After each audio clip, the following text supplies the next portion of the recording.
Hello, I'm Dan Klingman with the Lincoln Electric Weld School, and we just got done making several different welds, some lap joints, some T-joints, and some fillet welds, and also some groove welds.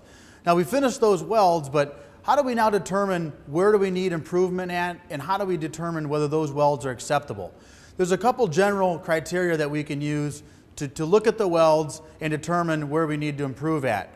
There's a lot of different types of what we call non-destructive testing, where you can still test the part, but it can then still be put into service. One of the most common types of non-destructive testing is the visual inspection. So when we look at visual inspection, we're going to take a particular joint, and we'll use this T-joint here to start with, and we're going to look at it, and there's a couple different parts of the weld that we should be familiar with. On this particular weld, we've got a toe of our weld here and a toe of our weld here. The part across the middle is what we refer to as the face of the weld. So when we look at this particular one and we want a flat face, you want that area from here to here to be relatively flat. The alternative would be to have a concave weld. Concave welds can be more susceptible to cracking than, say, a flat or even a convex weld, which would be slightly humped up in the middle. So we're looking for a flat face as the key.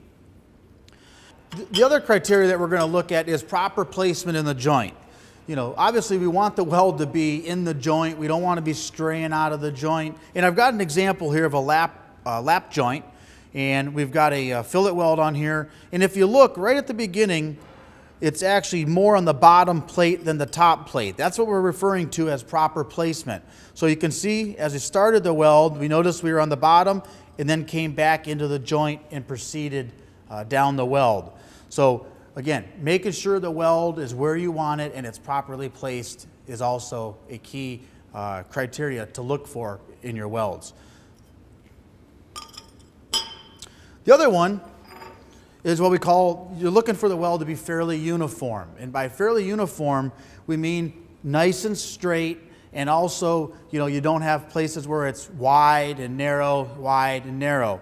So for example, we built the pad earlier, or when you build a pad, the idea behind that is to get consistent with, number one, keeping a straight line, and number two, making sure that they're consistent in width as you proceed down the pad. So a fairly uniform weld is also an important criteria to look for when welding.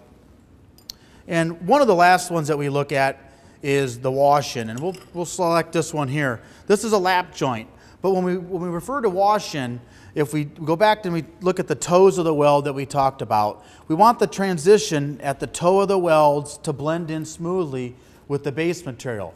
What happens is if it doesn't transition smoothly or have good wash-in, you could possibly get a stress riser there. And one of the examples that we commonly use for a stress riser to simulate this would be if you take a piece of string and you pull on it and it's hard to break. Well, if you go and you put a knot into it, like for fishing line or something, and you then pull on it, you'll notice that fishing line a lot of times will break right there where that stress riser was. Same thing in our weld here. We want it to transition smooth and have a nice wash-in with our base material in these particular areas at the toes. So as a summary, just to wrap up here what we've talked about, there's 4 general areas that we can focus on for visually inspecting a weld. One of them would be a flat face. One of them would be proper placement in the joint.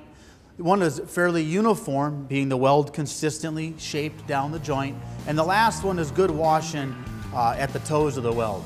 So if you're looking for any other information on welding, you can visit lincolnelectric.com.